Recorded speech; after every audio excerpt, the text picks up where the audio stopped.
I want Dominic, welcome. I got a quick, I got to give my dog medicine. What, Mr. Fox? All right, I'd like to call this meeting, Town Planning and Zoning meeting, May 27th to order. If everybody could rise for the Pledge of Allegiance. Pledge allegiance to the flag of the United States of America. And to the republic for which it stands, one nation, under God, indivisible, with liberty and justice for all.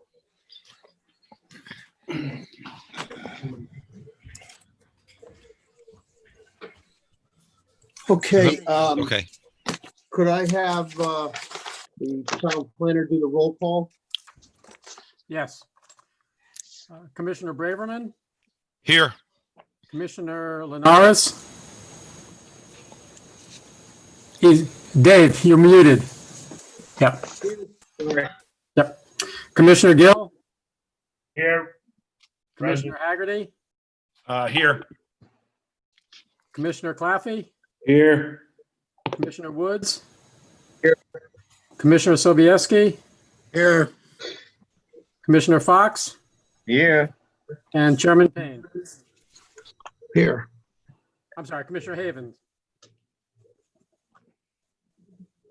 And I see Garrett Havens. Yep.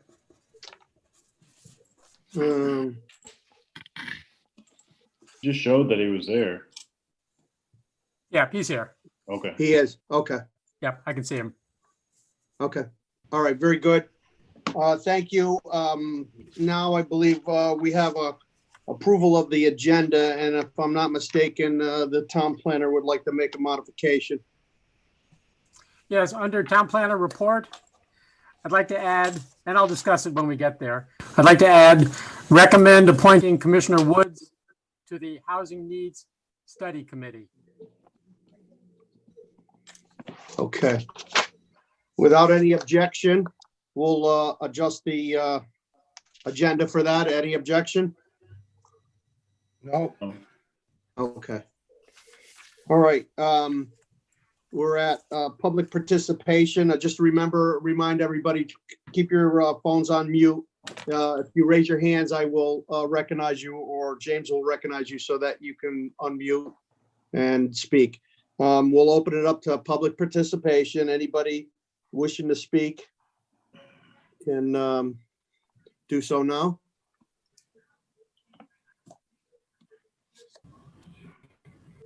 Okay, is there any comments or remarks from commissioners? Yeah, just Chairman Payne, just to let you know, I passed on the last couple of CROG status reports to everybody. Thank you, Commissioner Sobieski. I did receive that, and I'm sure all the commissioners received it. We thank you for that. Is there any other comments from any other commissioners? Yeah, Commissioner Fox. Yes, Commissioner Fox. I'm just wondering, the outdoor seating approval seems to be going fairly well, quite well. I have one question, though. Will these approvals be stretched out at least into the fall, in other words, through the season? So even if the pandemic is declared gone, the restaurateurs will be able to still have their outdoor seating? The intention is to try to keep it going as long as we can until they're at 100% seating capacity, and then gradually take that away. And then maybe there might be some restaurants that might want to modify or add outside seating, and they certainly will have the opportunity to come to us and make changes to their site plan for the future. But right now, we're going to play that by ear. We've given them a 6-month, I believe. The planner gave them 6 months, which goes into the winter time, but I'm sure they're not going to use it that far into the winter. But we got to play it all by ear and see how the businesses do. I mean, when they first open up, they're going to be allowed to probably open up only for 50% of their capacity inside. So they're going to need the inside seating, and they're going to still need the outside seating. And I would say they're probably going to need it into the fall. to answer your question, Commissioner Fox. Chairman Payne? Yes. The permits that we've issued so far are for 180 days, but with the option to renew upon request. Okay, very good. Thank you. And Commissioner Claffey, I believe, has a question. No, I just want to make it fully aware that there's been talk, and I've seen some documents that I was not at last meeting, but I was here. Okay, So I'd like that on the record that I did attend the last meeting and was present. okay, we'll certainly have the planner make those changes for you, Commissioner. Thank you. Is there any other Commissioner questions? I have one, Yes. Chairman. This is actually to the planner. Do we know what's going on with the packet? My packet got here today. It seems to be way off. They were here at Friday or sometimes Thursday, and now it literally came in the mail at 2:00 today. And I know, thought I it's was been the only one. It's been a real crapshoot for the last couple of months. Some of them arrived 2 weeks later, and I don't know why. I can talk to the postmaster and ask if there's something that I can do differently to improve the chance of them arriving in a timely manner. I can do that. All right, thank you. All right, thank you, Commissioner. We have a question from an attendee that I'll take now. Yeah, if she would like, if whoever it is would like to ask a question. Thank you for letting me speak. This No is problem. this is Cara Santor, and I live on Francis Avenue, and I try to attend all the meetings when I can. And I'm sure it's going to come up later on the agenda, but I'll speak now. Just voicing that I'm against any zone change or development in the Newington Junction area. Seems like this continues to come up. And I think if there ever is a vote on this or another meeting on it, it should be face to face when a lot of the public can attend and find out exactly what's going on. So I'm against any brewery, pub zone change, anything like that. It's going to cause havoc with the traffic on West Hill, on Fuller Avenue. It's already bad enough. I'm not sure why we keep on trying to change the zone. First it was the housing, now it's a brew pub. When we have the Berlin Turnpike, it would be much more suitable. We also have Newington Center where the factory went out. That could make a beautiful place redone, like a small little blueback or something. It's walking distance from a lot of houses. And I just don't understand why Newington Junction is always on the hot list. The residents do not want it. There's traffic going up and down. They never stop at the stop sign. And the last thing we need is another brewery pub or a bar or something that's going to change our neighborhood to our detriment. Okay, thank you. No comments back to me? No, not right now. I don't have any comments back for you. Okay, thank you. Thank you. Okay, It should not be for a while, thanks. Okay, if there's no other comments, then we'll go for the public hearing. And I'm going to have Craig Minor read the procedures for the public hearing. Procedures for public hearing. The order of proceedings at public hearings shall be as follows. A, convening by chairman. B, reading of the notice by the commission secretary or a commissioner designated by the chairman to act in his stead. C, identification and location of the property involved by the town planner. D, a statement of the issue to be considered by the chairman or the town planner. E, presentation by applicant limited to 20 minutes unless a specific extension is granted by the chair. F, persons wishing to speak in favor of the application limited to 2 minutes per person. G, persons wishing to speak in opposition to the application limited to 3 minutes per person. H, rebuttal by the applicant limited to 5 minutes total. I, rebuttal by the opposition limited to 5 minutes total. During a public hearing, it shall be within the discretion of the chairman whether the time limitations should be varied slightly, provided the commission consents to any such variance. In no case shall an extension be for more than 20% of the allotment indicated above, or 1 minute, whichever is greater. Well, thank you very much. All right, the first public hearing is petition 16-20, special permit, section 6.11, service, sale, repair, rental, or storage of motor vehicles for a gas station convenience store at 4 Hartford Avenue. Delia LLC, applicant Newington Gas Distributors LLC, owner Jawa Shallow, 3 Bucks Crossing, Cromwell, Connecticut. Contact. Is the applicant on? Yes, Ken Slater, can you hear me? Yes. Okay. Ken Slater, attorney with Halloran and Sage. Also on the line is the owner of the Jawa Shallow, and her husband, Chad, and her engineer as well. Just as to start our presentation, one thing I would like to ask the indulgence or advice of the chairman and the commission. This afternoon, we received the engineer's comments, and there's 59 comments in there. And in speaking to our engineer, there's a number of them that would require some analysis and also some discussions between he and the town engineer.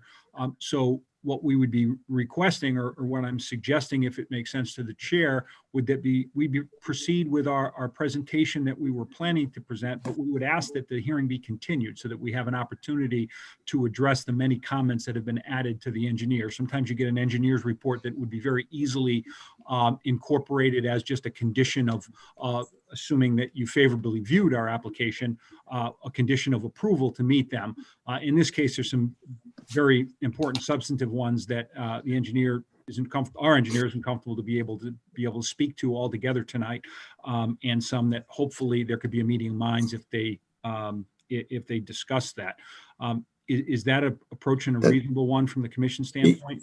Yeah, that's not a problem. I want the applicant to feel absolutely comfortable with his engineering before we do anything. So we'll have it as old business, and we won't act on it until you have a chance and your applicant has a chance to review all the engineer's comments, and then come back to our next meeting and tell us whether or not you need them modified or whether or not you can comply with them. Thank you very much. One of the comments of the engineer was to request a narrative of an analysis of one of the regulations that deals with a requirement that these motor vehicle related uses be located within 100 feet from, and I'm quoting, a religious institution, comma, school, comma, playground, comma, hospital, or any residence. And based on the regulations, and I've gone through and I've pulled out several instances in your regulations where your regulations show an intent to show that certain activities be away from a certain zone, and other instances in which an activity be away from a certain property boundary. This one does not do that. This one requires that the use be located a certain distance from the actual religious institution. If the religious institution was located on a giant parcel and it was on the opposite, I'll say the east side of the parcel, and someone wished to have one of these operations, a gas station like this one, literally a mile away from the actual church, then that's what that regulation says. It's not based on zone, it's not based on property line. So what has to be shown, and you'll hear from the engineer in a few minutes, that it has to make sure that the entrance is at least 100 feet from the residence, which it is. What I'll do, thanks to your generous opportunity to be able to fully comment, the engineers asked for a narrative on that specific point. So I'll leave it at that and turn the floor over to our project engineer, Brendan Hudfee, to discuss the application. Okay. That's it. That's good. Thank you. Thank you. Thank you. Can everybody hear me okay? Yes. Okay, great. For the record, Brandon Hanfield, owner of Atlantic River Consultants, professional civil engineer, registered in the state of Connecticut, and over 20 years of experience in the civil engineering field. I'll keep it brief. I know you have a tight schedule. I'll briefly go through the existing site, the proposed development, the associated improvements, and then turn it over for any questions you may have. Site location was good. If we could go, I don't know if we have it up, but if we could go to number 2 of the plan.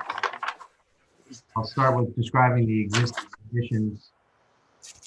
I don't know if we can get them up on the screen. What map are you, we have the map in front of you. Okay. Sheet number 2 would be great. That's the detailed site layout.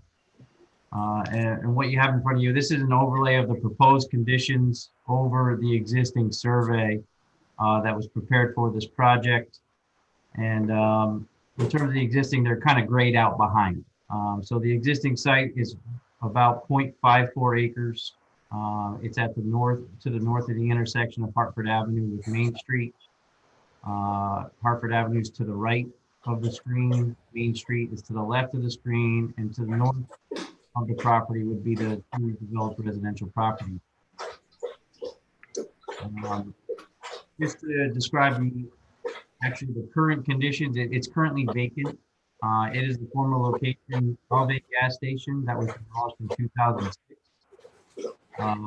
Or around 2006, and at that same time, there was a former application and approval by the Building Commission for a new gas station and convenience store, and that petition was 64-06.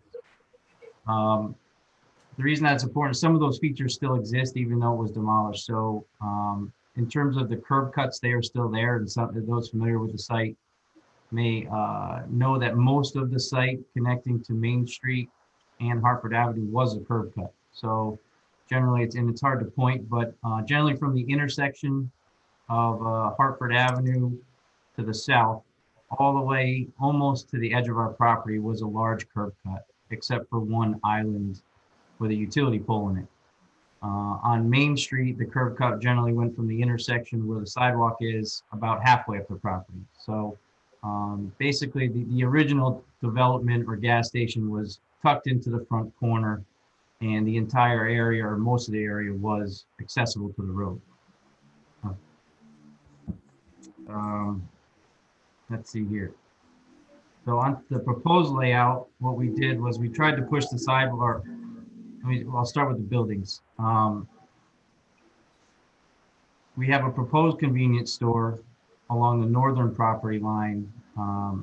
That's 2,640 square feet. And in the center of the site, fueling station islands and canopy over the fueling station. Canopy 32 by 47 is about 1,500 square feet. The positioning of that canopy complies with zoning. We have a very tight triangle. It can comply in terms of its setback from the front yards of Main Street and Hartford Avenue, in addition to the 100-foot setback from the residences to the north. And those setbacks are shown on this plan as dashed lines and labeled so that you can see that it fits within that triangle and complies with those setbacks. Let's see, in terms of access to the site, we've shifted the existing curb cuts as far away from the intersection of Hartford Avenue and Main Street as we could. So starting on Main Street, we pushed the access road as far north as we could to access the site suitably. We have a single driveway with in and out access that can make the appropriate turning movements on the Main Street. Going around the site to Hartford Avenue on the east, there we also push it as far away from the intersection as we could.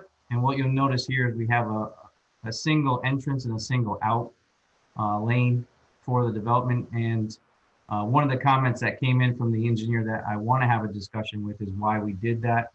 Typically, we would not have separate lanes, but in this case, between those two driveways, there's a significant utility pole that it's a main line that carries a number of electric and telecommunication wires and is a main that runs up Hartford Avenue. So in order to have a single driveway, we would have to relocate that utility pole. So the thought process and design process that we went through, I worked with our traffic engineer, Joseph Balskis of VHB, and made sure we could design these entrance and exit lanes to accommodate the site traffic and trucks that would need to access the site, while also maintaining or keeping that utility without disturbance, and the expense and extended time frame to relocate it. So that conversation is one I would like to have with the engineer, but to describe it to the commission, that was the process we took in designing that. We feel it does serve the site well while also preserving the existing utility feature.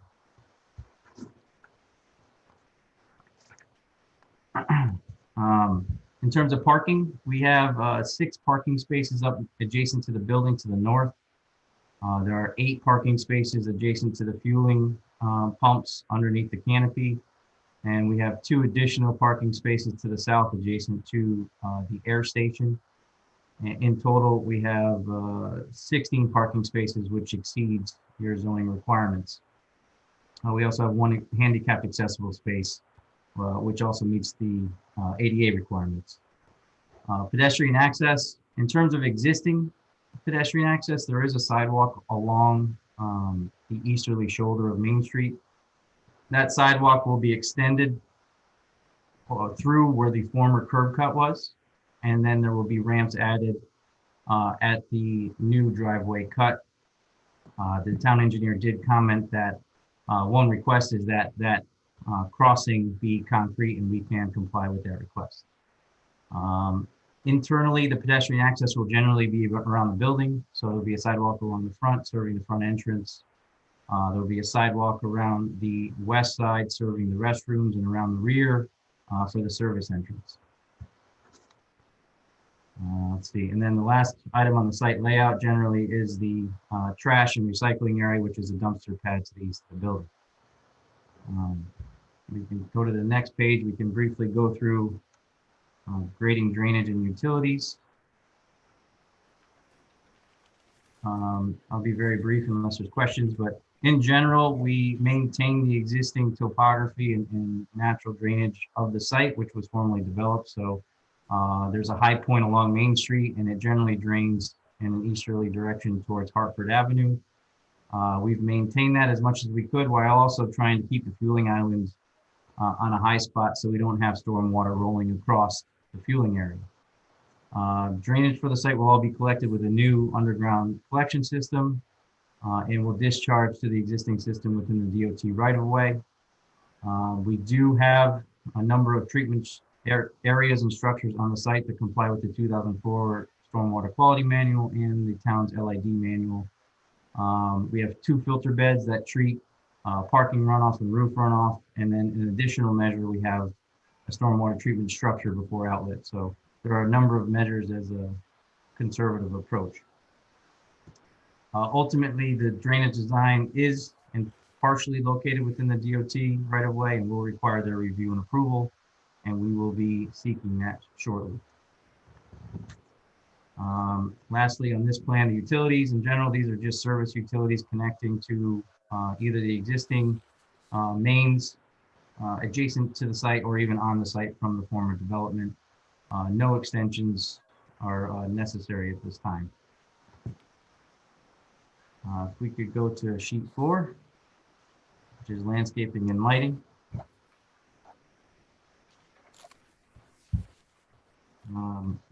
This plan was prepared by Kevin Grindle, or the landscaping portion of it, American Association of Landscape Architects. In general, it's a combination of screening, parking lot landscaping, foundation plantings, and planting beds. In terms of the internal lot area for landscaping, we do exceed the 10% requirement required by the regulations. Same goes for the total lot area landscaping. We exceed the requirements for this area. And in general, the landscaping, we're increasing the amount of landscaping that exists on the site as compared to the original gas station development through the establishment of turf, additional landscape areas, and planted beds. I didn't personally see the former development, but from aerial imagery in the old survey, you could see most of the rear of the lot was a compacted gravel area. We're trying to plant as much of it we can and restore vegetative state. In terms of lighting, what we show on this plan are the area lights that encompass the perimeter of our driveways and parking areas. All of the lights are pole mounted area lights, LED fixtures, full cutoff with a 17-foot maximum height. What we did not show on this plan are the lights associated with the building or the canopy. So the approach we took was make sure our lights provide adequate lighting on the paved surfaces. And the additional lights for the canopy, which are obviously full cutoff underneath, and buildings, which will be full cutoff, would highlight the pedestrian areas and direct fueling areas. The town engineer, one of the comments they provided was they requested additional information on those lights, and I'll contact the architect to see what we can do about that. The last thing I have on my list is sheet number 5 is erosion control plan. I'll keep it brief. It was prepared by a professional engineer, licensed in the state, and it does comply with the 2002 guidelines. There are a few comments in the engineer's letter that I would like to address, but we do feel it's an adequate plan for this half-acre site. That is all I have, unless there are some questions.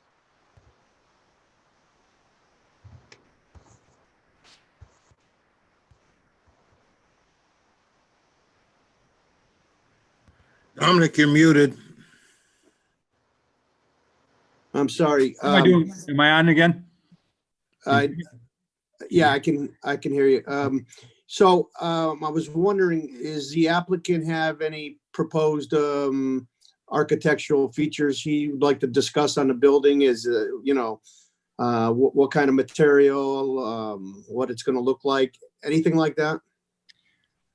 There were elevations submitted, and our architect was supposed to be available tonight, and we just got a message shortly before the meeting that he was available, wasn't able to join the Zoom meeting. So I guess it's a fortunate aspect of the engineering comments, because we will have the architect available. There are elevations that were submitted, but I would prefer that that he be able to go through that with the commission, with your commission's indulgence. It won't take long at the continuation of the public hearing for him to do that. If the gentleman who's running I don't know the sheets of the elevations. If you prefer to just see them now without the architect going through them, maybe they can be screened. But again, it would be best if he could go through for you.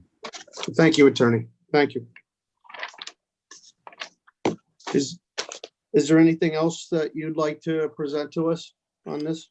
All I would mention is that, it is a non-conforming gas station under the law that's been clarified and modified. There has to be an intent on the owner, on the part of an owner, to abandon a use, and knocking a building down or stopping the use is not that kind of evidence. So there is an existing non-conforming use that could be continued. But what the beauty of this plan is, with the changes of your regulations, we could bring this site into full compliance. And, again, we'll address all of the engineering issues, and I'll, address in more detail the fact that this does comply with the 100-foot setback, because it's more than 100 foot from the residence as required by your plain language of the regulations. Whereas in other places of your regulations, if you intended it to be from the lot line or the zone, you said so.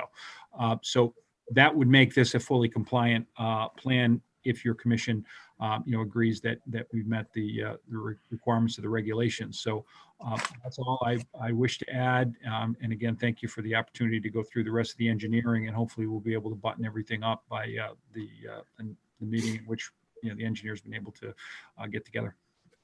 Okay, thank you very much. I'm going to open the, well, before I open it up for public, I'll ask if there's any commissioners that have any questions for the applicant. Dominic? Yes, Commissioner Sobieski. The plan looks good. I just have a couple of questions that I was just concerned with. Where you have the driveway going in off of Hartford Avenue, and you have 2 lanes, so you have an exclusive left turn lane and a through lane. Sometimes traffic backs up. Somebody coming down into there may have a problem trying to make that turn, causing the traffic to back up. I know when it was a gas station years ago at Ron's, I used to see that quite a bit. I don't know if that's been addressed. And the same thing on the other side. Other than that, it looks pretty good.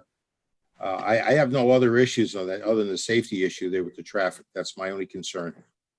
Thank you, Commissioner. Any other questions from the commissioners? I'll give the applicant. Mr. Chairman, I do have a comment. Certainly. I think the applicant has done actually a very nice job of getting this building in the site and maximizing the amount of green space, which is very important to this commission. As you know, Mr. Chairman, you work very hard on that. They seem to have done the impossible, and they're surrounding this entire site with a fair amount of green space, and I think they need to be applauded for that. It was a mass of blacktop for years and years until they took the building down, and now it's just been a gravel mess. But I think they've done a nice job in presenting this commission with a good use, and even better news is that they're also looking to bring it into conformity, so it will no longer be a non-conforming use. And I applaud them for that also. I agree with you, Commissioner Woods. I think this appears to be a real asset for the town. Is there any other commissioners' questions? All right, we'll go open it up to public participation. If there's anybody from the public that would like to speak in favor of this, please come forward. Anybody wishing to speak in favor? Is there anybody out there wishing to speak against this application?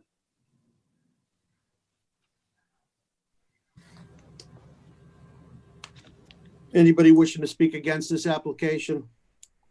Doesn't appear we have anybody raising their hands, Mr. Chairman. Thank you very much. Okay, I don't think there's major stuff that the applicant has to show us coming forward.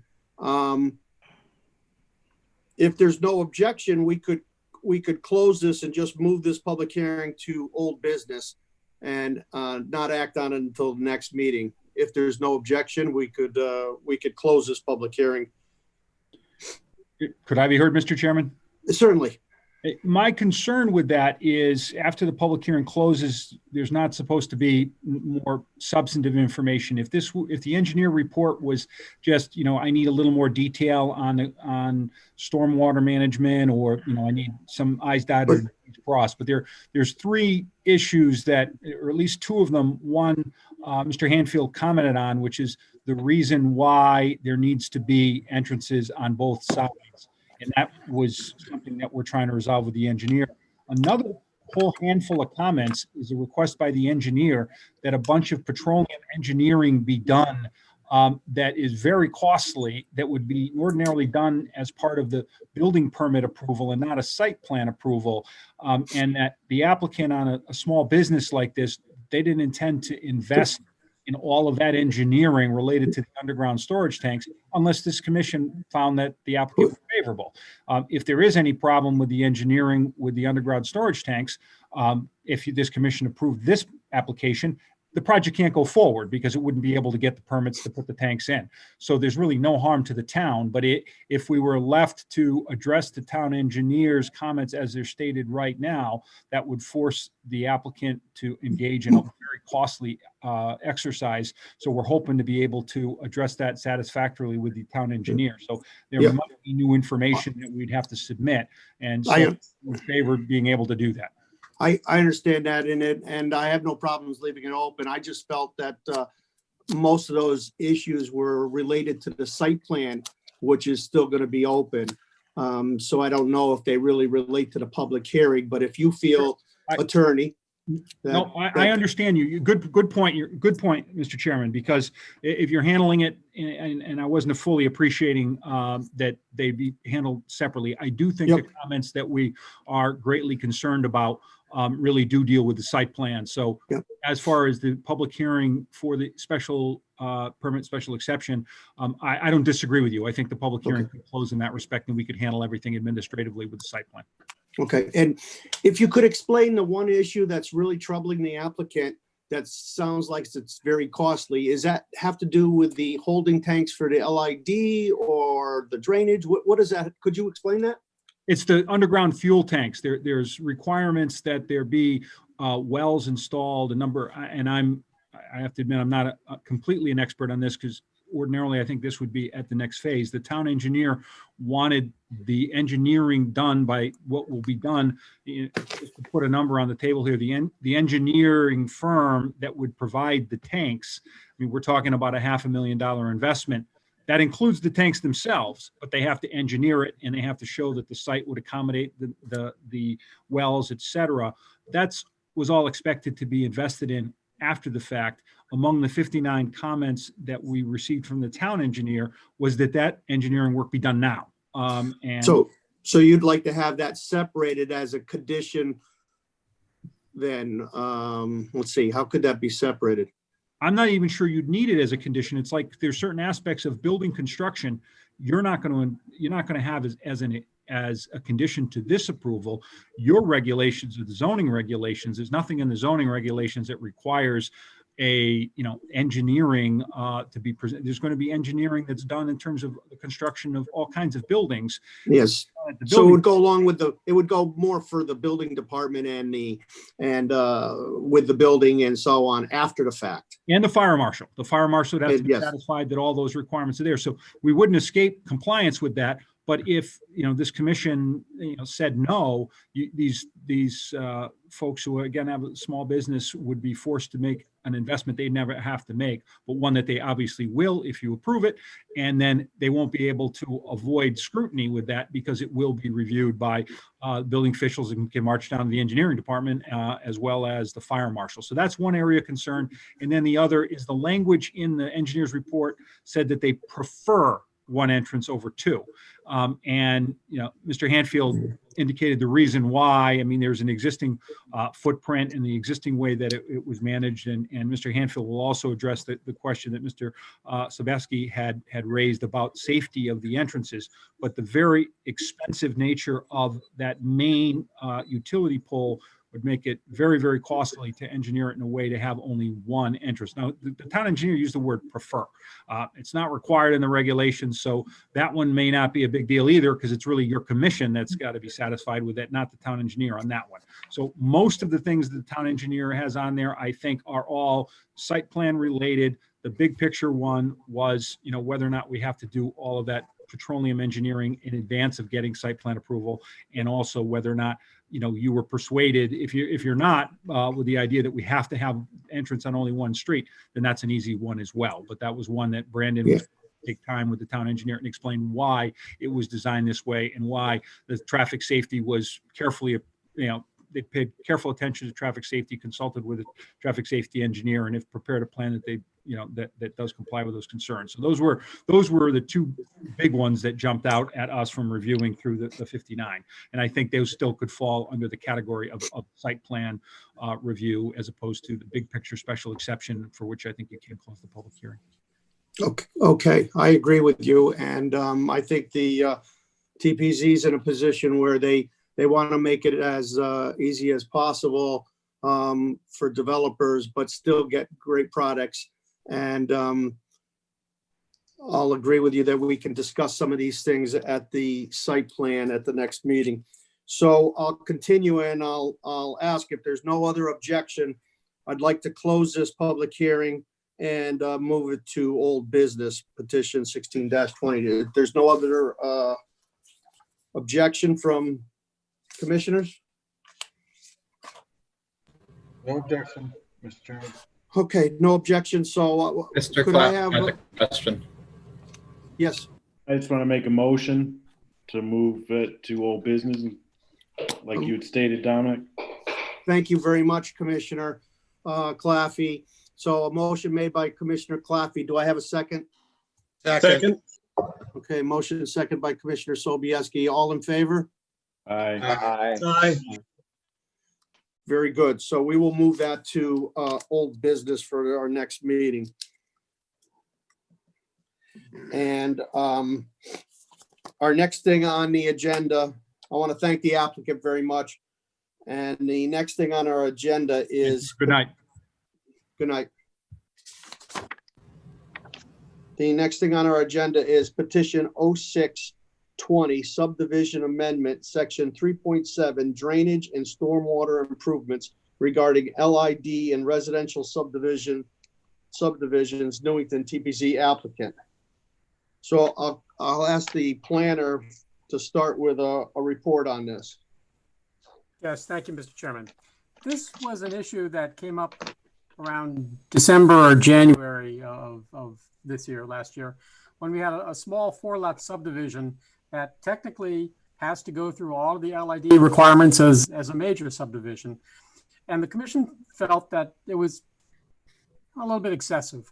And so the commission at that point adopted a policy of not requiring small subdivisions or subdivisions that didn't involve a new road from having to comply with LID, with the understanding that it would need to be codified at some point. So that's what this regulation does. It exempts subdivisions of 4 lots or fewer from having to go through the LID process. And I was one of the, I was working for the town when the LID regulation was adopted. So I understand the intent at the time was to provide as much LID as possible. But I get it that a small subdivision, which the developer doesn't have a huge budget, the existing drainage management regulations already require him to control his runoff. And sometimes drainage swales, rain gardens can do it. But I think it makes sense to exempt small subdivisions from having to comply with the LID regulations. So I encourage the commission to adopt this amendment. Okay, thank you very much. Does this cover commercial properties or not? Because I'm under the, I thought we were going to cover commercial properties too, because I think that that's been a problem with some of our development. And the soils under the residential development is the same soils under the commercial development. We have mostly clay soils. It really doesn't work, and it's become a very, very expensive thing for developers. And I think it's been hindering our development. And I'd like to open it up to commissioners for their comments. Mr. Chairman, let me answer your question. Yes. Yes, I hadn't thought about that, but technically, the regulations don't make a distinction between. Oh, no, I'm sorry, we do. The way I wrote it, it says residential subdivisions with fewer than 5 new building lots are exempt.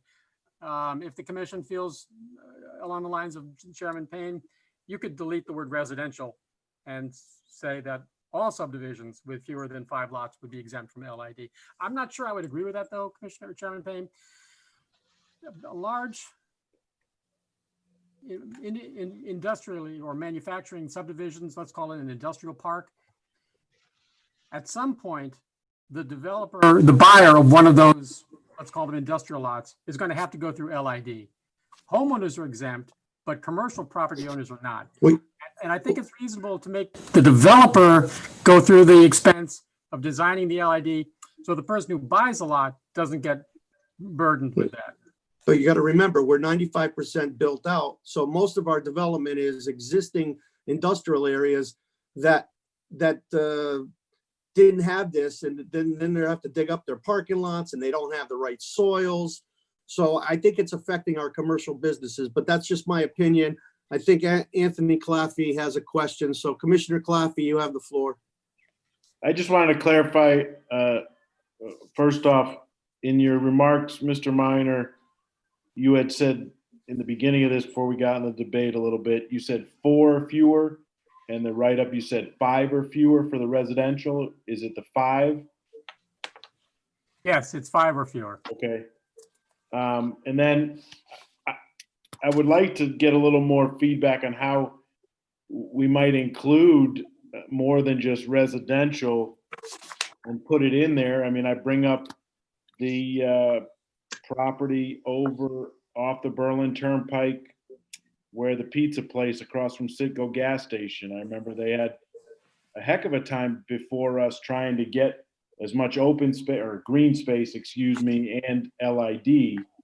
And I don't know if that, Dominic, is kind of like lots like or pre-existing condition that this guy tried to improve something, and the hoops that they had to go through were quite extensive and expensive, and I would like somehow try to include other things than just, residential, because I remember that's where it started.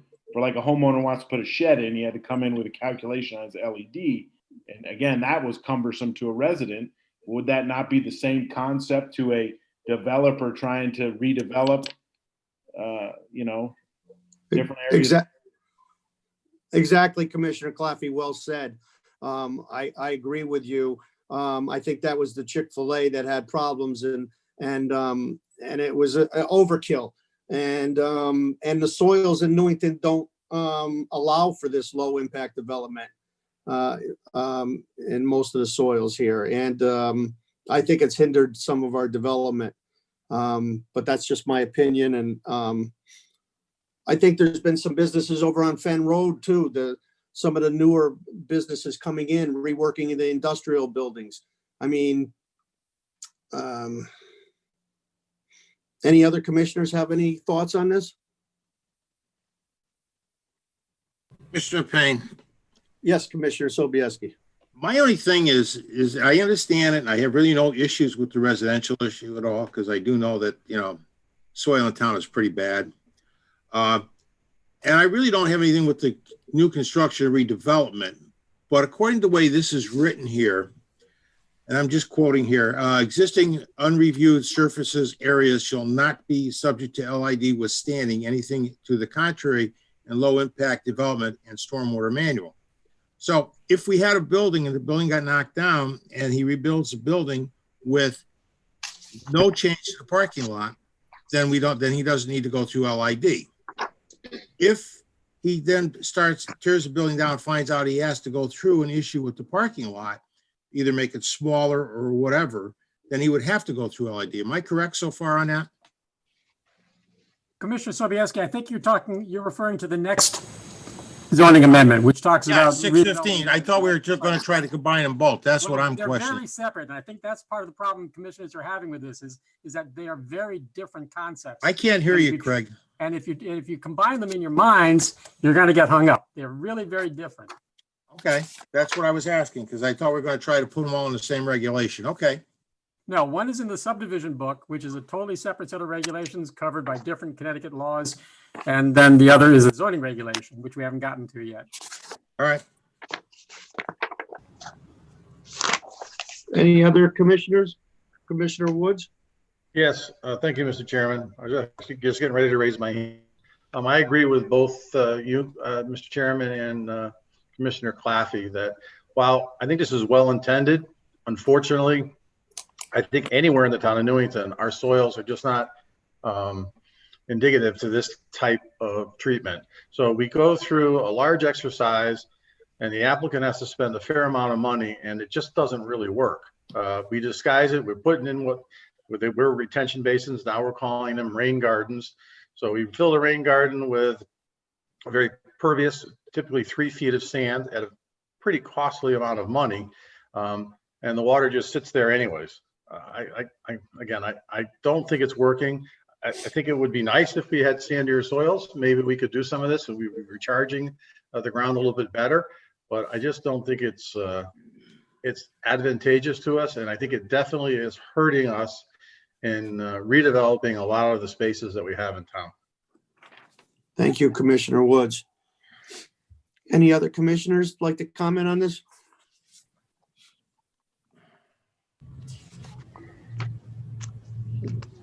Commissioner Minor, is there a way to have this written up so it eliminates all LID?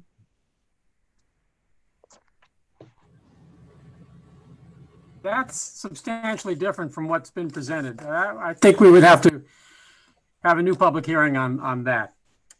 But we could, like I said before, eliminate the word residential if the commission wanted this to apply to all subdivisions, commercial as well as residential. That would not be, well, I don't feel that would be a very substantial change. Someone might argue that that's also a substantial change, but I would be okay with the commission deleting the word residential and proceeding if that's what the commission wanted, without having to have another public hearing. Would that still basically do the same thing if we remove the residential? Does that still achieve the same thing? Well, it doesn't achieve the goal that you were addressing, Chairman Payne, when you started speaking, because really what you were speaking to is the development of the site. Here, we're talking about the subdivision of the site into vacant lots that someone will then buy and develop. Okay, And I, I'm sorry, go ahead, Chairman. no, I'm just gonna say then, that if you don't feel comfortable with it, obviously, I think, if there's no objections from the commissioners, maybe we, if after we open up the public hearing and, maybe we might have to redo this, if the other commissioners agree with me that it would be, an advantage to remove it all from the regulations. Matter of fact, I think that personally that we should make it retroactive. I think there's a handful of developments out there that became so expensive that they didn't get done. And we should allow them to come back in without the LID, if that encourages development. Well, again, Chairman Payne, hold that thought for the next amendment, because the next amendment talks about development, and you made that point to me previously, and I think it's a good one, that if you do adopt the next amendment to no longer require retrofitting, what I'll do is I'll go back and look at the last couple of years of approvals and let those owners know that they don't have to do that. But that's very different from the subdivision process. Okay. Mr. Chairman, I'd like to use an example for the subdivision, which I think we could possibly be facing. And that would be two properties right in the center of town, the Keeney property and the old Food Mart property. There is a possibility that that building or all those buildings could come down and it could get subdivided and get moved into either different owners or at least get subdivided into different parcels. So I think, and again, the soils, as we all know in the center of town, are definitely not pervious soils. So I think it would cause an undue burden to an applicant, and I would like to see it removed. So I would like to get rid of the word residential and any subdivision.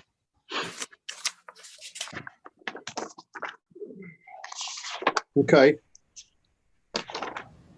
Now, Craig, I have if we remove the residential,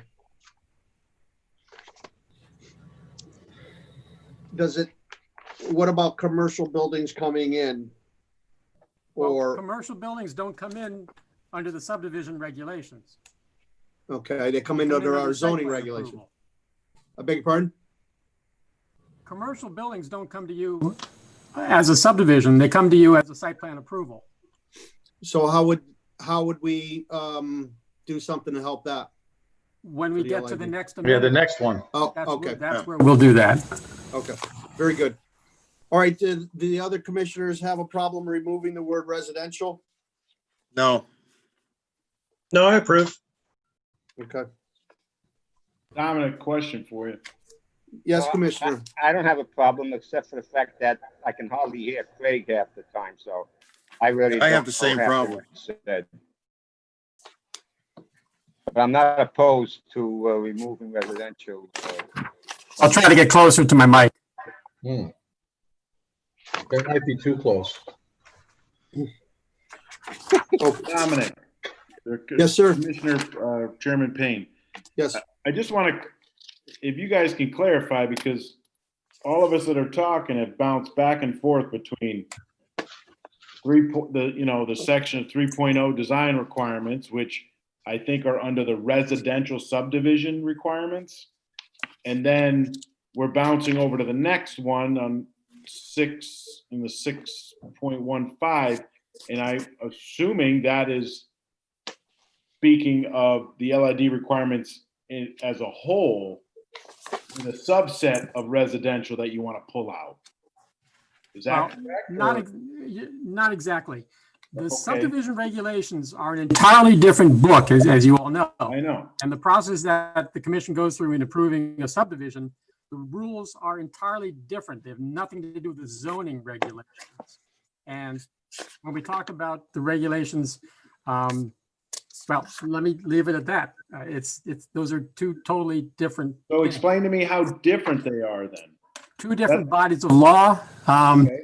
To be flippant, one is American League and one is National League. They both play baseball. So They have very different rules. And if you think you're in a National League park and you're in an American League park, you can really get screwed up. Well, let's talk as zoning, because we're not They're there two yet. different Let's stay on the things. subdivision regs and talk about zoning when we get to that. All right, so So, the one we're on right now is subdivision regulations, and it's been suggested to remove the word residential, residential. but let me ask the other question to kind of piggyback off what Commissioner Woods brought in, is say down the road, you have an area like he discussed in the center of town that could have we don't know, a residential subdivision dropped in the center of it. It could happen. So are you saying we want to take, meaning, I think where he's getting at is take it out of both pieces of language? Well, no, what Commissioner Woods is saying is that the subdivision regulations should be amended to exempt commercial and residential subdivisions of 5 or fewer lots from having to go through LID. And then after, good example, the Food Mart property, let's say the owner of it wanted to subdivide it into 3 smaller parcels. Currently, they would have to go through LID to do that. And I can see how that would be something of a, probably a wasted effort. So that's why I understand the benefit of making this new change apply to all subdivisions, not just residential ones. Okay, thank you.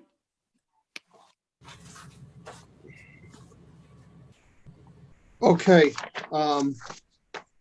this is a public hearing, so if there's no other commissioners' comments, I'll ask if there's anybody from the public that wishes to speak on this.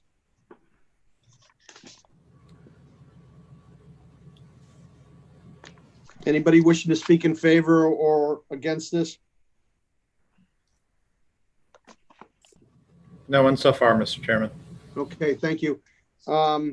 So no commissioner has a problem removing the language for the residential? Do you Make a do you want motion to remove the residential language. No. Okay, motion made. Mr. Chairman, no, don't do that now. Conduct the hearing, and then once you're done with the hearing, when you get to old business to act on it, then at that point, a motion to approve with the deletion of the word residential would be the appropriate way to do it. Okay, I withdraw the motion. Thank you. All right, if there's nothing else from commissioners, I'll move petition 0620 to old business for action. Make a motion to move it to old business. Second. Mr. Motion Chairman, made do you and want to close- seconded. Mr. Chairman, do you want to close the hearing first? Oh, yeah. Close the petition 0620 and move to old business for action. We have a motion and we have it seconded. All in favor? Aye. Aye. Aye. Okay, motion passes.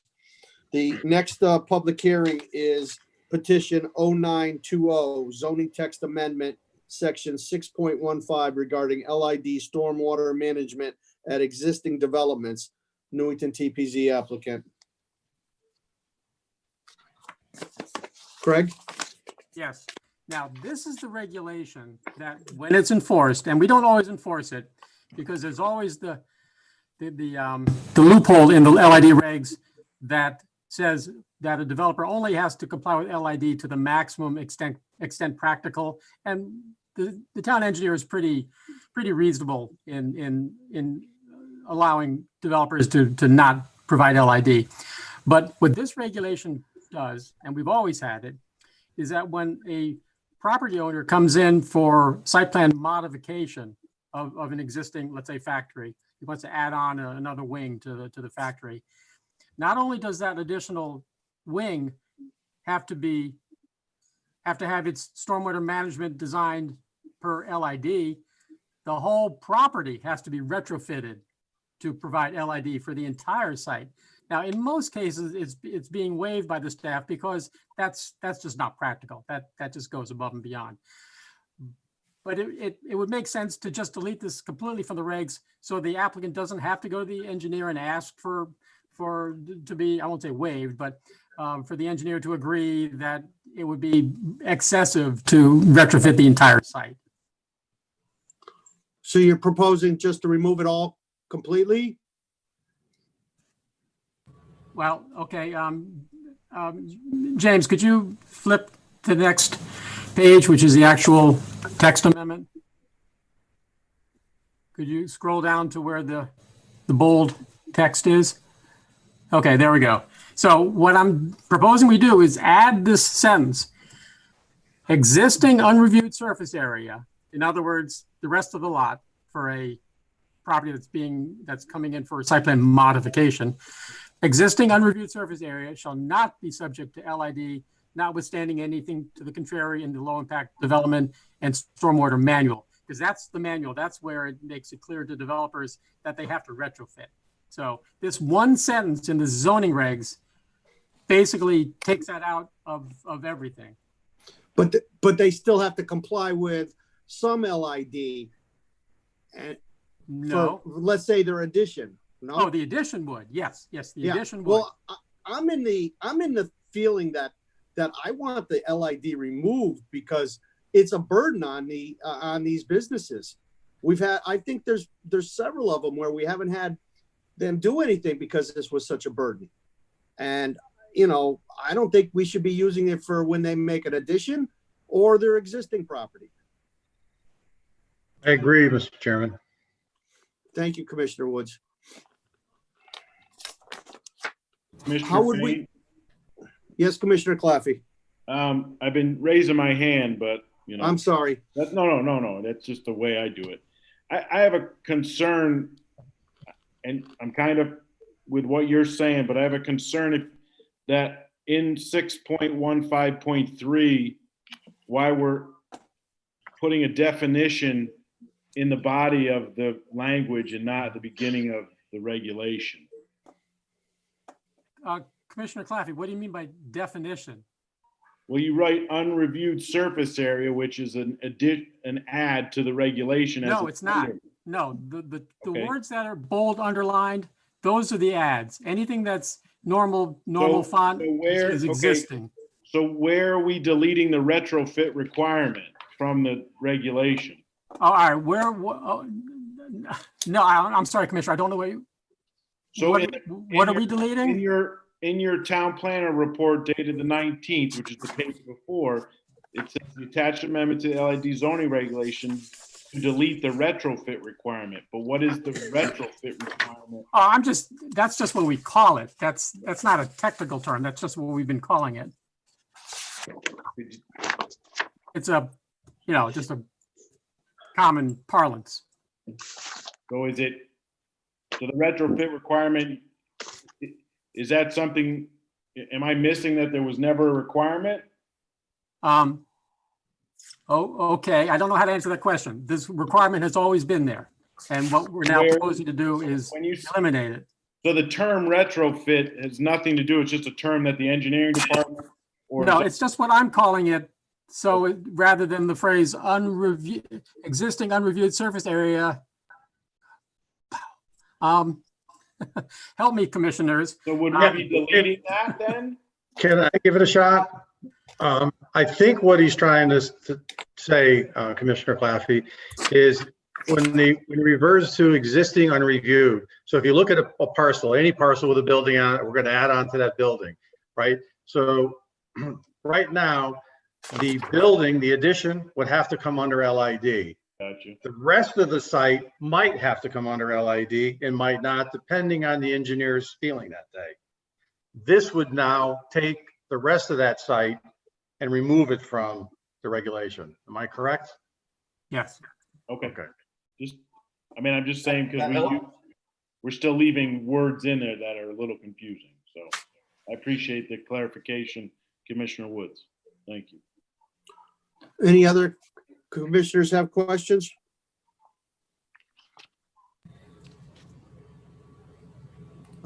Commissioner Lenars, go ahead. Hi, just a couple thoughts here while we all sit and gave our opinions. If you're looking for something that's going to be of complete brilliance out of me, I'm not going to give it to you right now, but I do have some sort of experience with this LID back when I built my home. And if for those of you that don't understand the impact of what it could possibly cost the homeowner, the commercial builder per se, it was amazing how much money it was going to have to cost to order to comply with these LID regs. I would be in favor of them coming out. I think the existing drainage management regulations that we have within our town, that I think they're good, and I think they're adequate, and I think they're protective of the homeowners or commercial owners that are adjacent or next to these other buildings or homes. I understand the residential versus commercial conversation, but in terms of both of them being applied, I would be in favor of removing them, because I think the existing regulations are good and they're adequate to what's going on for protection. And I can't stress enough how costly it would have been if I had to comply with all the things going forward when I did it years and years ago. Thank you, Commissioner Lenars. I appreciate your comments. So, Craig, by making these changes, it still does not remove the LID from all residential and commercial. And if the commission was going down that path and the full commission was interested in removing it completely from residential and commercial, what would you recommend us to do? Then I would say do nothing on this one. Close the hearing and let it die a quiet death, and direct me to write an amendment that eliminates LID completely, if that's what the commission wants. What about that earlier petition? Would that stay in, or would that close both of them and let them both die? Well, no, the earlier one is an amendment to the subdivision regulations. So you would also have to amend the subdivision regs if you wanted to delete LID completely from the subdivision regs as well. So yes, I guess then in that, by the same token, let that one die a quiet death also, and direct me to write an amendment that eliminates LID from the subdivision regs as well as the zoning regs. All right. Let me see if how the other commissioners, I think Commissioner Woods and Commissioner Claffey and Commissioner Lenars, I think, agree with me that it's extremely burden on the residents and the commercial people.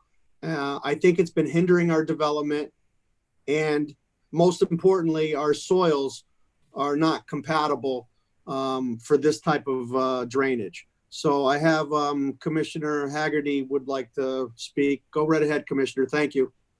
Yeah, are you talking about getting rid of the LID completely, or are you going along with what Craig was originally suggesting of removing up until 5 parcels?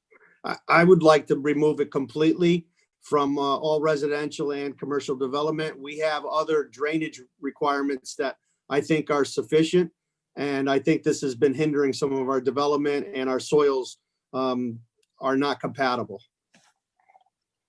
All right, sounds good. Any other commissioners? Commissioner Gill, Yes, Tom. do we have anything in the pipeline line that's would affect at this time? I think we have a few things possibly, and what I'd like to do is I think it would be important to retroact it, where if there's a development that hasn't come in yet, but by removing the LID from their drawings, they could bring development in, then I think it's a plus. Mr. Chairman. Commissioner Fox, yes. Well, yeah, that's a good question, Commissioner Gill, number one. Number two, not having to do any development, buying a 100-year-old house when I did, I can see where Commissioner Linares would be very much against LID. I'm just wondering, and I don't believe I was on the commission when the LID requirements were thrown in there, but it seemed as if everybody was really game for it, and now we see not. So maybe in the future we should, as we did with the motor vehicles, really think twice and 3 times before we do something like this. But the way it looks, the way I've seen since I've been back on, I would like to, let them die a slow death. Thank you. Thank you, Commissioner Fox. And Commissioner Lenars, you have a question? Yeah, I just want to reiterate what I said before. I mean, I'm no architect or builder, and the only reason I was obviously against what amendment. what was there is because I had to pay for it. So I could understand what some of these residential people are going through or commercial people are going through. And it was brought to my attention how bad it was going to be to take all of this, in my case, was all my roof water and then put it into the corner of my property with this little retention area with some sand. And as Commissioner Woods alerted to earlier, how costly that would have been. My architect and my builder were like, why would they want you to do this? You have great sheet flow coming off of the home, great regulations that are in place to protect the abutting and adjacent owners. And they were appalled that I was almost going to have to do this. And thankfully I didn't have to because of the money that I would have had to put forward. Just some thought. Thank you, Commissioner. Commissioner Payne, Yes, Commissioner Sobieski. I agree. I think we should remove it. I was just trying to think as to why we had to put it in to start with. I thought there was 15 or 20 towns that were going to try this. Maybe Craig can Do it. be. There was if I'm not mistaken, there was a $50,000 grant to try it and to have somebody come in, and they spent a few dollars and had the regulations made up, and then they did some work and they tried it, and then we gave it a try, but I really think it's hindering our business. No, I agree with you. Yep. I think it should go. I think that originally it was one of these things that was well thought out, and they thought that it would work. And I think the regulations actually were written pretty loose, where it was left to administration to administer it. And unfortunately, I think it gets a little out of hand in that case, and I think it needs to go. While I think they're, the best intentions, and I think they're trying to enforce our regulations, but I think the best thing in this particular case is to just take it out. Yeah, I agree, Commissioner. And the biggest problem is our soils don't allow this to drain. Our clay soils are prohibiting that drainage. And so this LID works in many other towns, okay, but it just doesn't work here in Newington. So if there's no objection, then we'll close petition 0620. Mr. Chairman, do you want to see if there are anybody in the audience that wants to speak? Yeah, we can do that. Is there anybody in the public that would like to speak? Anybody in favor? Anybody opposed? We do have an individual, Ms. Bedrejko. Okay, go ahead, Gail. Still muted, Gail.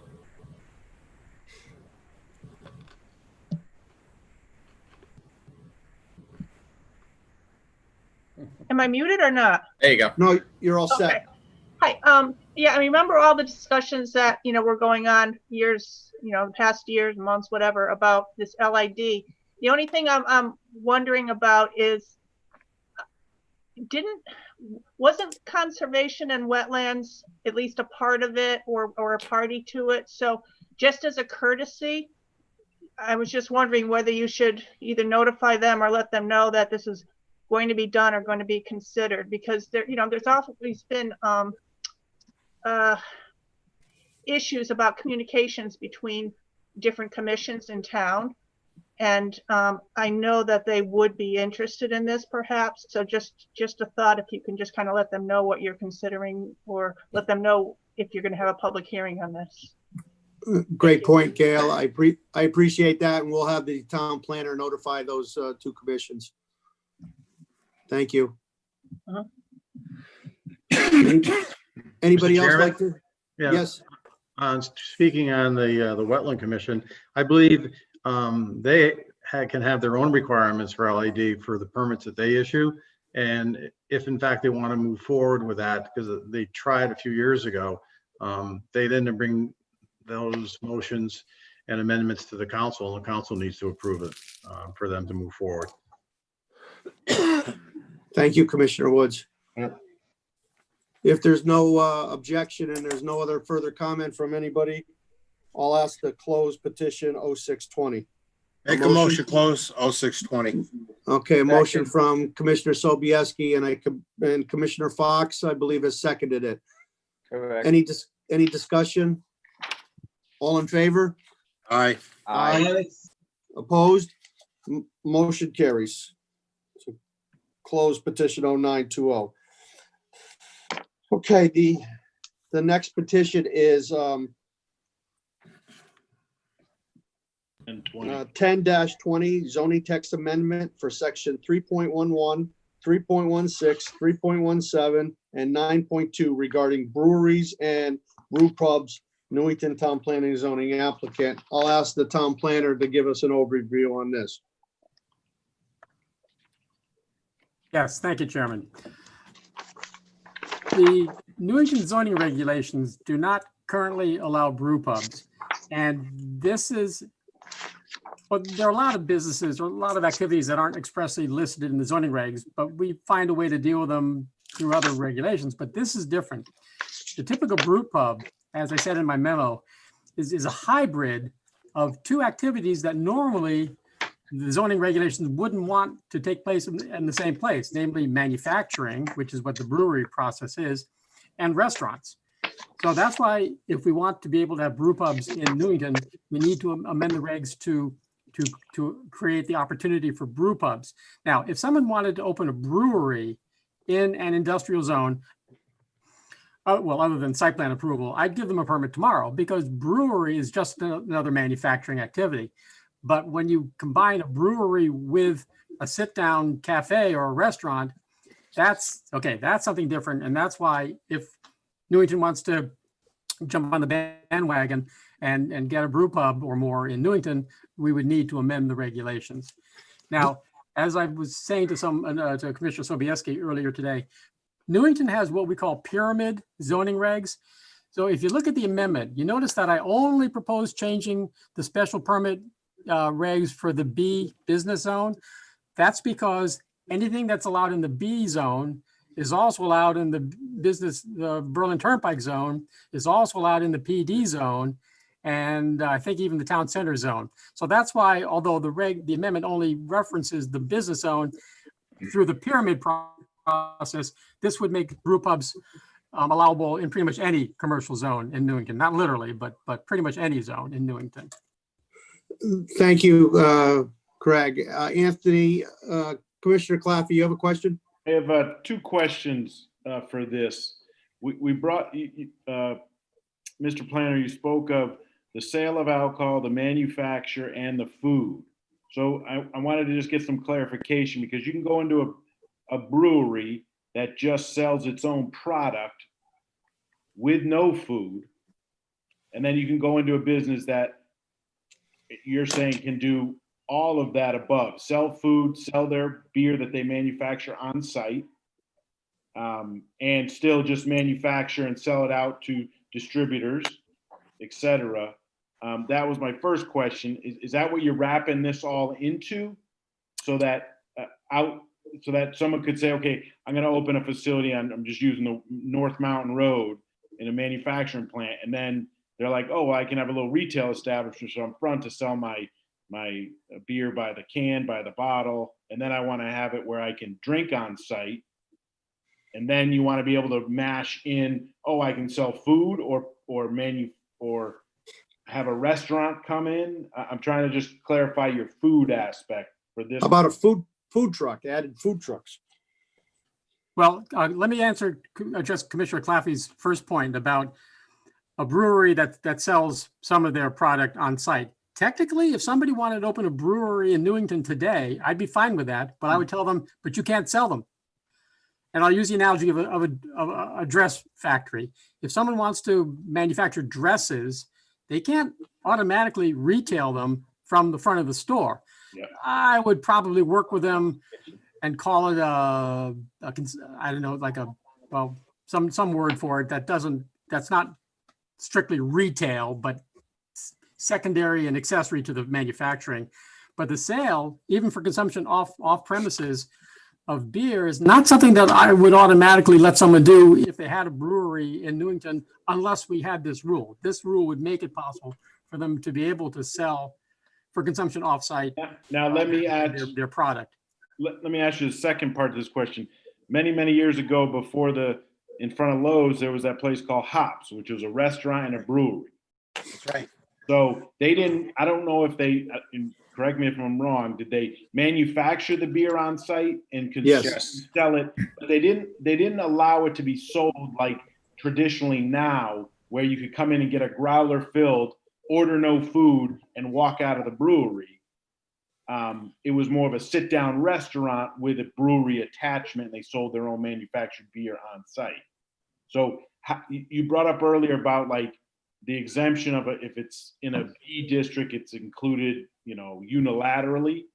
So something like that, which is different than a company coming in on, maybe wants to come into the old Best Market and put in a manufacturing side of that business and sell beer out of the side door. Those, meaning with this change, you'll be able to allow all of the above, meaning the Hops restaurant example and, Newington Brewery Company selling their beer with no food. Correct.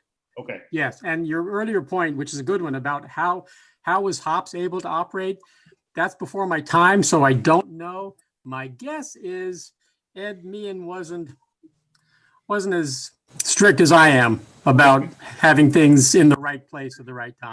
So with your changes here, proposed changes, we would basically be opening our doors to all of the above, meaning a company that wants to be like a brew pub and or being a brew pub that may produce their own, sell their own, and have a restaurant included, and or a more traditional new age brew pub, which is they produce the beer in the back and you buy it like you walk into their little 10 by 50 front retail area and you buy a 6-pack and you're out the door. Right. We're kind of, with this regulations, we're wrapping all that into one so they could put one technically wherever it would fit into the town. Well, yes, but I want It's a special exception. Exactly. Yeah, It's you a still have special to come in and exception, get all the special other permits, but I guess that's what I'm asking is, so for brew, you're saying you're making this a special exception. They have to come get a special permit. Right. So you have the ability on a case-by-case basis to approve one, but not the other, because you felt that one of them would be detrimental to the neighborhood or for some other good reason, but the first one fit perfectly. Well, wouldn't that be like selecting who can come and open a business in your town? No, not necessarily. It might not comply with everything on 5.2 or 5.3. There could be other issues maybe, and that's why we didn't approve it. But by special exception, at least we have the ability to deny something, okay? So it's not automatic. And the ability to approve it if it meets all the qualifications. Exactly. Okay. Okay, Commissioner Haggerty has the floor, and then Commissioner Sobieski after that.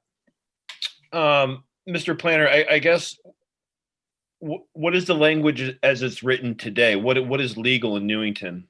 Nothing. Nothing. Right. Which is why I said, if someone wanted to open a brewery in an industrial zone today, I'd give them a permit today. But that's not what people want. They want to operate a brew pub or a brew restaurant. Got it. Okay, thank you. Okay, Commissioner Sobieski? Yes, Commissioner Payne. My question is more or less to the planner. Maybe he should see what Ed Meehan passed with Hops, because Hops was, I used to go there and they could have like 5 or 6 beers that they brewed right on site. And, you'd have a meal there and stuff like that. Now, I've been out to the Willie Brew out in Willimantic, and they have the same setup there. I don't remember if they sell stuff out of the store or not. And the same one with the strip mall up on 178 in Bloomfield. There's a mini brewery there. There's a bunch of them around. My concern would be more or less the where it's located for two things. Number one, as a destination point, you know, if there's apparently there's a lot of people that are interested in going there, we'd want to put in a spot where where the destination point would be as an attraction for people, where they could then leave there and do other things within a walking distance. Secondly, my thought would be, if, and again, I hopefully won't go into something like the Hartford distributors, where they have 30, 40, 50 trucks a day going in and out, just delivering to package stores. That would be my question with the traffic volumes, no matter where you put that. So those would be my concerns. Thank you, Commissioner Sobieski. As far as the hops was concerned, I was on the TPZ back then and Ed Meehan, and when it was presented to us, they got their liquor license and it was just being used in the store, in the restaurant. So there was never any problem. I don't think there was some things that weren't adhered to technically, possibly back then, but we didn't have any problem with it because it wasn't like somebody was coming off and buying that manufactured beer and leaving the site with it. They were using it on site. Correct. So that was what was going on with the hops. Commissioner Lenars, you have a comment? Yeah, I can't stress enough that we talked about that special exception that the applicant would have to come before the TPZ in order to get a permitted use. But more importantly, I think we have to give the planner a little bit of kudos here, because we are way, way behind in these times of not allowing in our regulations or in our town these brew pubs or brew pub restaurants. I've seen them pop up in many, many towns, and they are flourishing in terms of success. People flock to these places. It's kind of the thing to do right now, whether you like it or not. I'm not a big craft beer guy, but people love these places. They go to them on weekends, during the week, they take them home. I think we should be also, Mr. Planner, if you could, and I don't know how you do this, just a suggestion, even take the innovative role and see what other towns are doing to promote different types of use. Like you said, just a brewery, a brew pub restaurant, see what they're doing to take the initiative to come up with something innovative to maybe attract these things to our town. They're huge in other towns. I can't stress it enough. If you guys have never been to one, I'm amazed of how many people go to this place.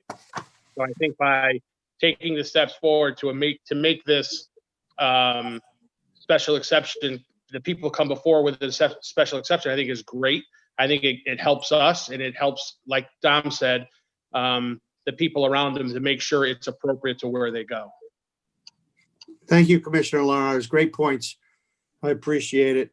Any other comments from commissioners? Yeah, I would just chime in, echoing Commissioner Lenars, is that these things are gold mines, and I don't know why anybody would necessarily be against these. Brew pubs, attract good crowds. I don't know why, other than, Commissioner Sobieski, I appreciate the concern of like a major distributorship. But I mean, I think that's, few and far between. Mr. Chairman? Thank you, Commissioner Haggerty. Commissioner Woods. Yeah, actually, I think this is an excellent idea. I hope that the commission moves forward on this. It is probably one of the fastest growing businesses in the United States. They attract large crowds. Then they usually attract and find a place in an industrial area. That's what they seem to like, is industrial areas that have large buildings where they can occupy a large number of people and have some sort of a food component to it. And again, I think it'd be an excellent addition to the town, and I'd like to see this move forward. Thank you, Commissioner Woods. I don't know if the other commissioners have seen some of them. Just a minute, Commissioner Fox. Okay. I think there's a possibility where you could allow these types of businesses to have different food trucks come in for the food aspect and give them that flexibility. Similar to the establishment on John Downey Drive, where every now and then they'll have a different food truck there.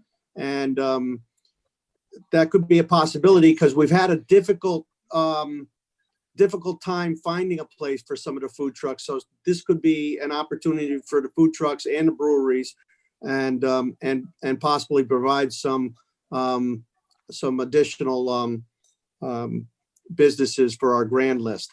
I'll go to Commissioner Fox and then Commissioner Lenars. Thank you, Mr. Chairman. I should say I do agree. I agree with Commissioner Woods, Commissioner Sobieski, and I really, Commissioner Sobieski brought up a thought that has been brought up to me, that the people really don't want to see another HDI, Hartford Distributors, in Newington, and neither would I. Something like some of these craft beers, as you say, but I would also not like to see it confined to just the industrial zone. I mean, once I think one of the residents mentioned it. Once Keeney Manufacturing is gone, I think that would be a great place. And the Turnpike, there are a number of great places where you can have a brew pub restaurant, whatever it is you want to call it. But the one thing I would not like to see is the food trucks. If they're going to want food, they should probably apply for a brew pub restaurant. None of these things really preclude serving food. Thank you. Thank you, Commissioner Fox. Just so you know that this is being proposed for all zones, not just one zone, not just the industrial zone. It's proposed for business, town center zone, industrial zone, PD zone, everything but residential.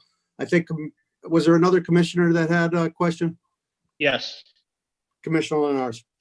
Yeah, as this industry develops and evolves, I think that initially some of the stuff that happened, like with the one that you referred to on John Downey Drive, which is Alvarium, I don't think initially that they were allowed to have food within their building. Maybe it's because of the New Britain regulations, but now that these are becoming more, instead of breweries and brew pubs, but now they're brew pub restaurants, you're seeing some of these facilities open with internal restaurants. I don't think it's an issue that we should be against food trucks. I don't think we should be for them. I think if the applicant would prefer not to have an internal kitchen and to have food trucks on site, I think we should be behind it. Of course, regulate it, look at what they're proposing. I think that's a great idea. I don't think that also having the vision of putting these where they're, as Commissioner Sobieski stated, although it's a great idea and it sounds awesome, but if there's nothing else around it, I don't think it should be deterred from coming to town. Some of these are nestled in some back industrial zones in New Britain and other towns, and that's up to them. I mean, good for them if they think they can make it there. But if we can put them in the middle of something where, yeah, they go to the brewery and could walk to a few other places, I think we should be welcoming this rapidly growing industry to town as much as we can. Regulate it, special exception permissions, all of that. But we should be opening up to this as much as we can. And I can't stress it enough that, the planner's going ahead and being innovative with this, and anything that we can do to get behind it, I think we should. Thank you, Commissioner Lars. I agree that flexibility is real important, and that flexibility will help the businesses. So I have no problem with these businesses having either a restaurant or having the option for a food truck. Personally, they usually only do one food truck, usually, and then they change the food trucks up sometimes. And for a food truck to be sitting next to an industrial building somewhere, I don't think would bother me. And because we're allowing this because we're doing this by special exception, we get to look at every aspect of it and put protections in there down the road if something comes into us. I'll ask the planner, do you think that we have to make any modifications to this after listening to the commissioners? Well, actually, I was thinking one thing, Mr. Chairman, your point about allowing food trucks. I think what I would like to do is add one more special permit use in the industrial zone, and that would be food truck on the premises of an approved brewery. So it wouldn't be someone with a tool and die shop couldn't have a food truck there, but an approved brewery could have a food truck. Okay. So sounds good. Do you want to make those changes? We'll keep this open Yes. and you can make those changes and present it to it at our next meeting. Is there any objection to that from the commissioners?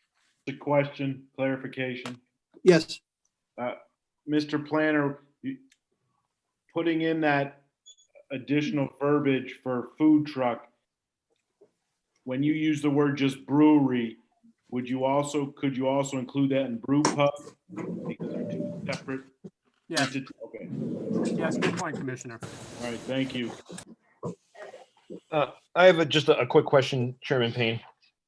Go right ahead, Commissioner Hagerty.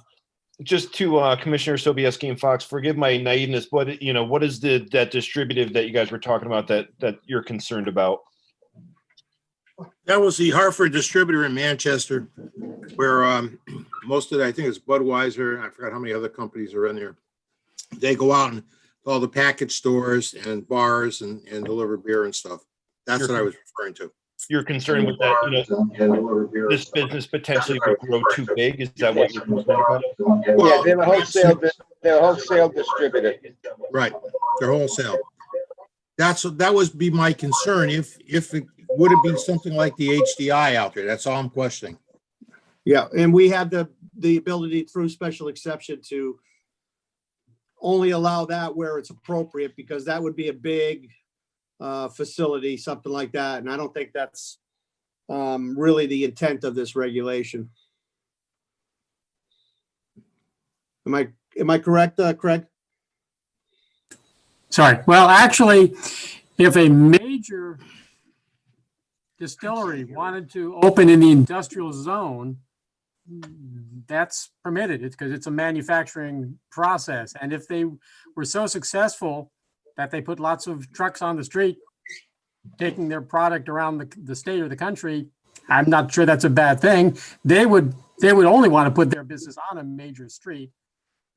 So I don't think that would be a problem. I think that we should have more problems like that, I think. Yeah, that would be a plus for the grand list, I would imagine. Exactly.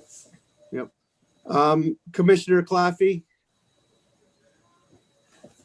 Commissioner Claffey, go right ahead if you have a question. My only, in regards to, I know of one that some of these places get so good that they become manufacturers for other small breweries around the state that don't want or can't afford or don't want to put up the money to become a big manufacturer. One in Bridgeport's Two Roads Brewery. They are contract brewers also. So they have everything that Craig is basically putting in front of us. They have that, and they've been very successful, and they've gotten bigger, and they're in a interesting location down in Bridgeport. So I wouldn't want to kind of, tie the hands of a manufacturer that may want to come in here and take up one of our many vacant old manufacturing buildings with the intent of, hey, we want to become a distributor for other things. And secondly, Craig, this is specific to you. You brought up the word distillery. Is there a need now with breweries? I see it in the state, there's many distilleries now in town. Do we need to include that language? Because it's the same concept, it's just a different product. There's many distilleries that have food trucks that come, distillery pubs, etc. Is it time that we just wrap that same verbiage in? Well, that's a good question. I think if someone approached me today and said that they want to open a distillery in Newington in an industrial zone, just like I told you earlier with a brewery, I would probably tell that person, hey, distillery, it's just another manufacturing use. Sure, come on in.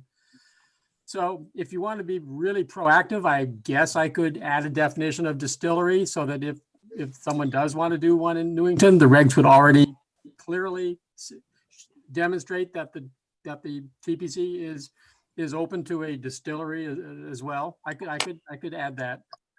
I think that's a good thing to add. I think that's a great point from Commissioner Claffey.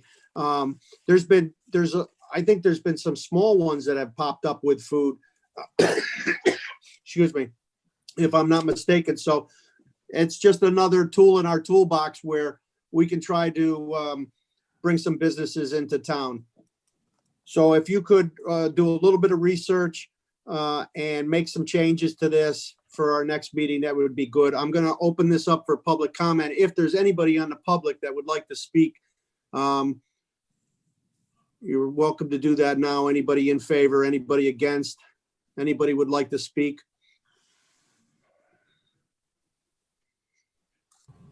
Nobody currently, Mr. Chairman. Okay, thank you, James. Okay, we'll keep this petition 10-20 open. And the next thing on our agenda is approval of minutes. I don't think we have any. Do we have approval of minutes? Yeah. It doesn't. Right, Mr. Chairman, at the time that I did the agenda, we did not have the minutes, so no action on that.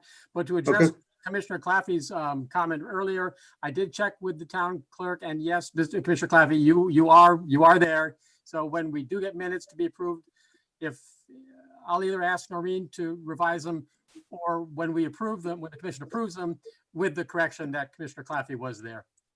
Well, why don't we, since we're not going to vote on them now, why don't you ask them to be corrected to show that Commissioner Claffey was there, so that they're all correct for our next meeting.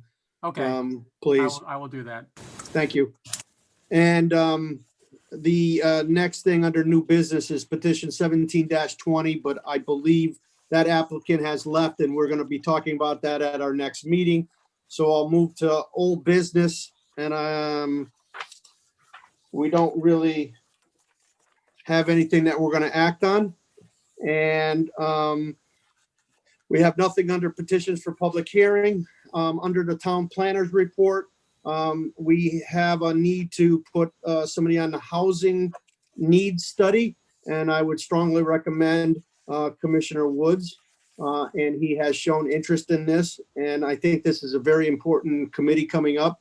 And so if there's no objection from the commissioners, could I have a motion to put Commissioner Woods on this committee? Make a Motion to appoint Commissioner Woods.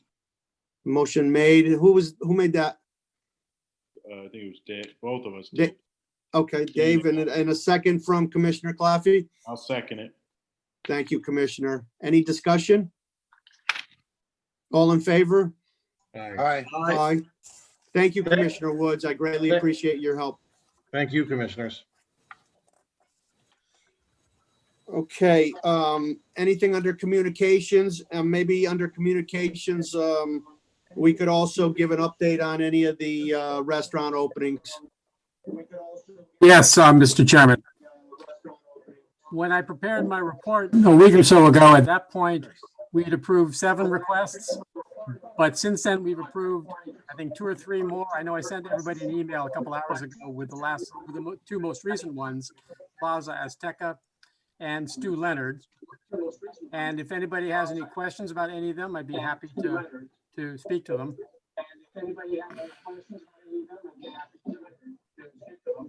Please have your phones on mute, please. Mr. Chairman, Yes, Commissioner. I'd just like to thank again you and the town planner for turning these applications around as quickly as possible so we can get these businesses back open. I think you've done an excellent job to date, and I know that you will continue, the 2 of you, along with the rest of the team, to keep these businesses open. Thank you, Commissioner Woods. The staff, Commissioner, the staff has been unbelievable. The town planner, the highway department, the fire marshal, everybody's been outstanding on trying to get these restaurants up and running as fast as possible. And I commend the town staff for all the work that they've done. Do you have anything else, Craig? Well, my report to you covered the outdoor restaurant seating we just spoke about. A 1-paragraph update on the POCD that's waiting for the public hearing in 2 weeks.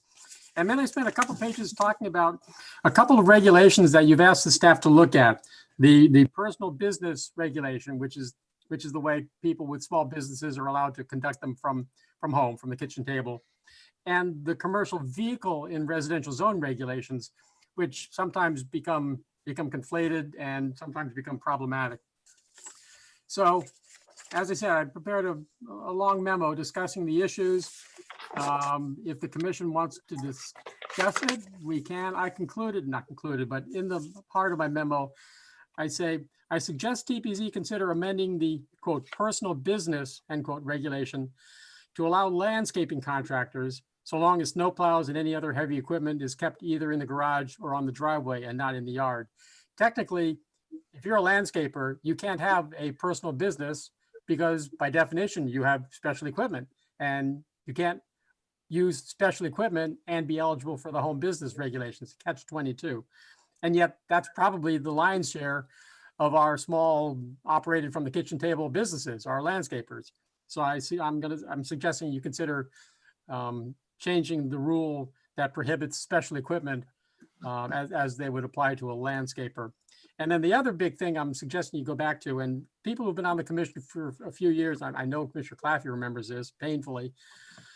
When we amended the commercial vehicle regulation, this is the way we prohibit people from having inappropriate vehicles in their driveway, and yet still allow contractors with pickup trucks and vans and so forth to drive their van home at night and leave in the morning.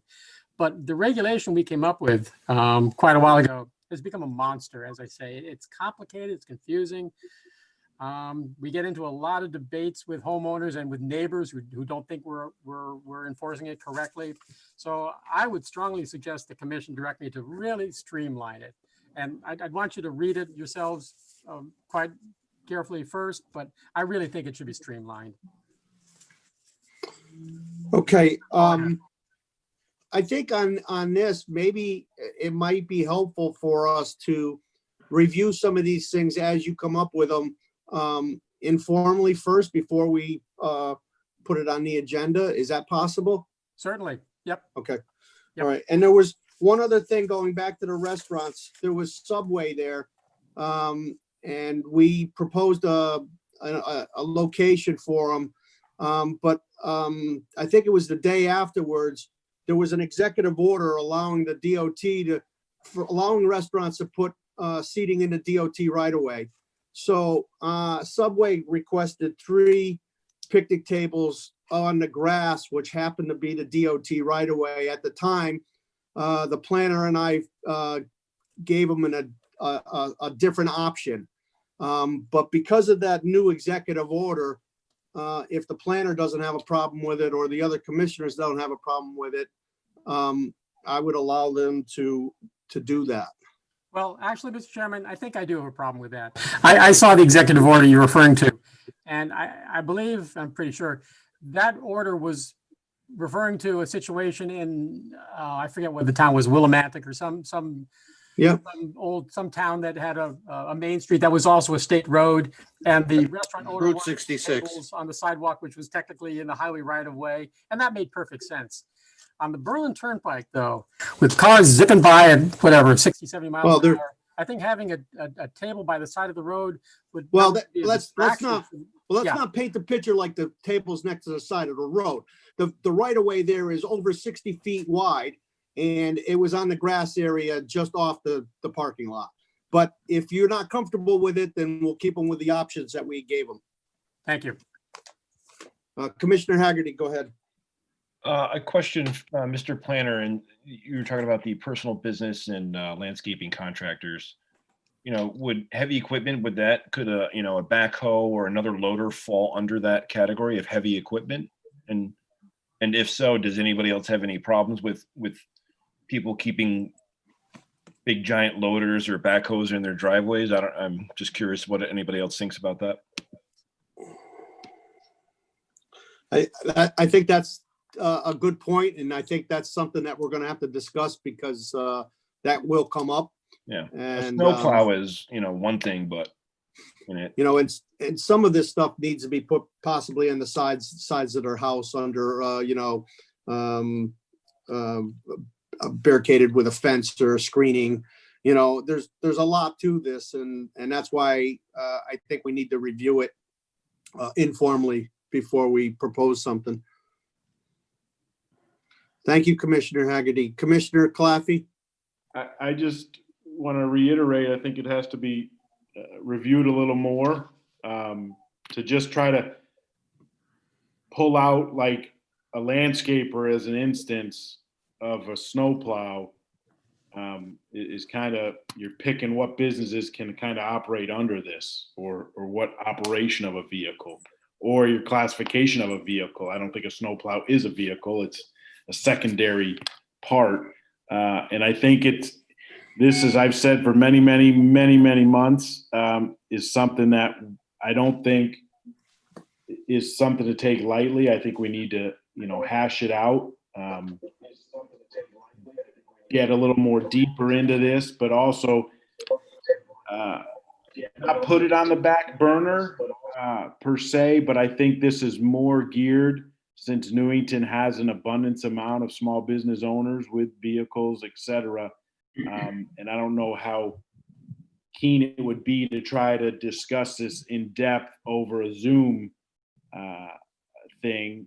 And maybe as the state rectifies and lessens the rules for us to attend in-person meetings, I think our first meeting that we can have back at Town Hall, this needs to be on the agenda, and for the public to come and kind of get a sense of where we as a commission may stand, and where we as a town stand with this. I mean, we built this. Mike D'Amato did most of the legwork on this prior to Andrew coming on board, and I think there are, to Mr. Planner's point, there are some things that can be shaved off that we thought would work, but have now caused a little havoc to the residents of our town. So it's not a small undertaking, but I think we just need to discuss it in a lot more in depth. Maybe in like after the summer, maybe September, when COVID, hopefully, if possible, lets us get back into a regular format where we can have a multitude of residents and business owners come and discuss the issues they may have with it. That's all. Thank you. Craig? Commissioner Payne? He's muted. I can't hear him. Commissioner Payne? You're muted. I can't hear you. Go ahead, Commissioner Sobieski. I remember this. It started as a backup alarm on Sunnyside Avenue, Sunnyside Street, and it went all over the town. I remember many, many hours of going through this. I think Commissioner Claffey has a point. It needs to be taken and refined and looked at. I know at one time, I can remember people going up and there was something with 6 wheels. If they touched the pavement, that's all they could have, or 6 tires rather touching the pavement. And then it got into trailers and everything else. So it's going to be not a long drawn out affair, but I think we need to really look at it and modernize it a little bit. Just my opinion. All right. Thank you, Commissioner. Commissioner Gill. Yeah, Town Planner, Craig, just a consideration, with the pandemic, Eversource is requiring a lot of their personnel to bring their vehicles home. And they have, the name on it, and, some of them are, might fall into this category. Yeah. That's a good point, Commissioner Gill. There's a lot of companies that require, they're either on call and they're required to bring these trucks home, and they don't really comply. And I think that's the whole point, is try to make it, after all, we're a working group here in Newington, and we're going to get some vehicles. And I think we can have I think we can do this in a way that helps the residents, but still protects the other residents. I think we went a little overboard on some of this before, but I think that Commissioner Claffey has a great point, that maybe discussing this as a group informally, and then waiting until we can have a meeting in the public to present this to the public. It would be the proper way of handling it. Any other commissioners have a question or a comment? Does the town planner have anything else? No, that's fine. Thank you. Okay. With public participation, if there's anybody from the public that would like to speak.